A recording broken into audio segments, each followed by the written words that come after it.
imitako ngo tambagize imbuga ya data muririmbira nk'umutware.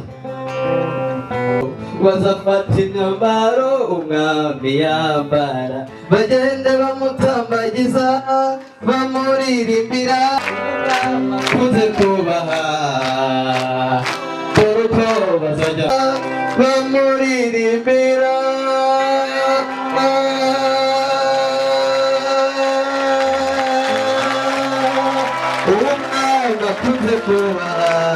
Nimagakora ikosa ryo gutera umugongo shebuja, n'impamvu ntimugatera umugongo shebuja, akava n'abambura ntimugatera umugongo shebuja. Niba mumaze kugabana ubutware ubutunze inkoni, ndaza kuza kumutamiriza imitako nawe mutambukatse muririmbira. Uri buze gutunga inkoni arabagabanye nawe ndamuririmbira n'impamvu. Utyo aragira ati ntawundi nayitunga, ni kare wapanze turi posho amara kuboneka kugira ngo abone uko abapanga uyu murongo. Ngayo nguko rero mubyeyi rero pare, umunsi nanjye nagize igitekerezo nzaguhamagara utegukane parade n'impamvu. Uwiteka nzibona muvuga ngo rihere, kandi nzi neza yuko Imana itagihinduka. Wambwiye yuko wamenye izina, nanjye ubu narindiriye ngo ndebe intore zawe. Uwafashe ukuboko ntawe uzazigupfunyura mu kiganza.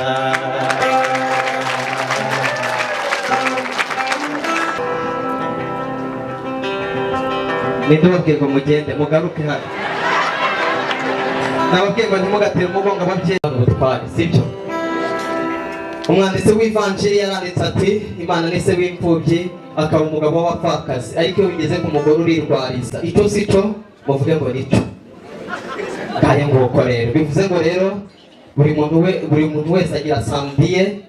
Iyi ni samedi ya Ernest, namwe muzagira samedi zanyu. Mu muryango tugira inkwano zitandukanye, ushobora gutanga inkwano y'inka nk'uko Ernest yabikoze, ariko tugira inkwano y'umuhigo, tugagutuma umuhigo ujya guhiga kure, twagutuma umuhigo wawuza mukagabana. Dawe rero yagira icyizere arambwira ati muri bari abasore basigaye ubu urize kuza gutuma umuhigo akawubona awuzane turamuha umukobwa.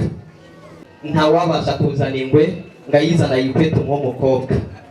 Ndangije ndamubwira ati dawe ko bitahoroshye, turebe niba koko harimo intiti yabasha uze kumuzana nawe tumuha umukobwa ba data, kugira ngo ndebe ko namwe mwaza kuza gutahana umugeni kuri samedi.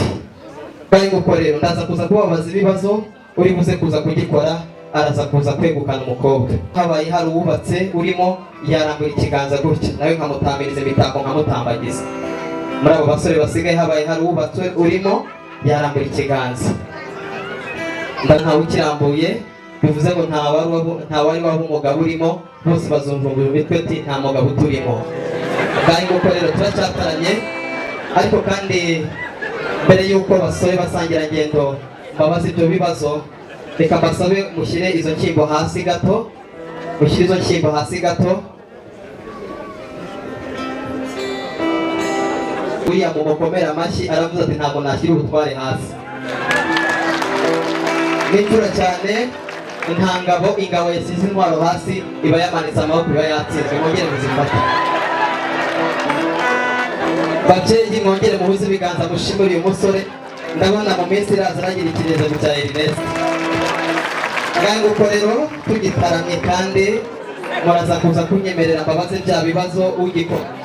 Araza kuza njye nkaba umukwe w'amabukwe, bivuze ngo uyu munsi Ernest abonye ikivugo mu mukomera amashyi.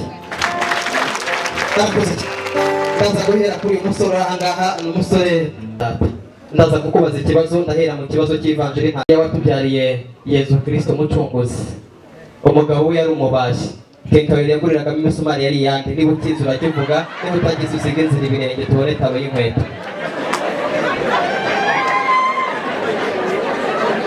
Arakoze cyane, aragira ati ntacyo nzi, ariko kandi ndaza kongera nsabire aba basore amashyi.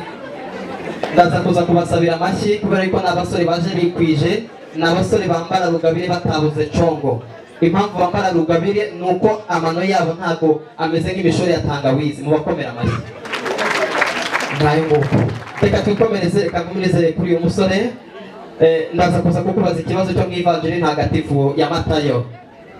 Ndakubaza iki kibazo ubwo Yezu Kristo yaragiye gupfira abanyabyaha yari afite umugaragu witwaga Petero. Petero arangije bamubwira ati uyu muntu yari ari kumwe na Yesu, arangije amwibakana ubugira gatatu. Yesu aramubwira ati ubwa gatatu inkoko iraza kuza kubika, iyo sage twawiburiye nyirayo, watubwira nyirayo? Aragira ati ntayo nzi, siga inzira ibirenge tubone taro y'inkweto. Reka nikomereza ahangaha kuri uyu ndaza kuza kukwibariza ikibazo. Iyo ugiye kwa muganga bagupima uryamye bakakubwira uko uhagaze, biterwa n'iki? Niba utabizi siga inzira ibirenge nawe. Reka twikomereze kuri uyu musore nawe ndaza. Ahangaha hari ibinyobwa, ibinyobwa bigira ute? Biranyobwa. Ariko iwacu mu muryango duhinga ubunyobwa kubera iki buribwa kandi ari ubunyobwa. Niba utabizi urasiga inzira ibirenge. Reka twikomereze kuri uyu musore w'igituza cy'iminihiro, arasa cyambara n'amacyuma abanyabamara n'abagabo, n'inkomo y'Imana n'ikivugo cy'abahungu. Ndaza kuza kukubaza ikibazo nawe. Ndabona warariye bikakuyoboka, n'impamo y'Imana. Uyu nguyu ni icyitegererezo cyiza cy'imirire myiza. Ndaza kukubaza ikibazo cyoroshye. Mu minsi ishize abantu dukunda akaboga, hegeze haduka icyorezo kiza mu nka bituma tumara iminsi tutarya akaboga. Icyo cyorezo ni ikihe? Niba utakizi urasiga inzira ibirenge. Ati ntacyo nzi. Nawe ndaza kuza kukubaza ikibazo. Uru Rwanda rwacu rugizwe n'uturere 30, ariko hari akarere kayoberanye. Akarere ka Nyaruguru gakora iki mu majyepfo? Nawe aragira ati ntabyo azi, siga inzira ibirenge. Ariko kandi basore naza kuza gutunga intoki akagira atya, umutware ntavuga akora ibimenyetso. Naza kugira atya muricara, mu gihe atarabigira barakomeza muhagarire mucunge umutekano, muragagira inka n'abana n'impamo y'Imana.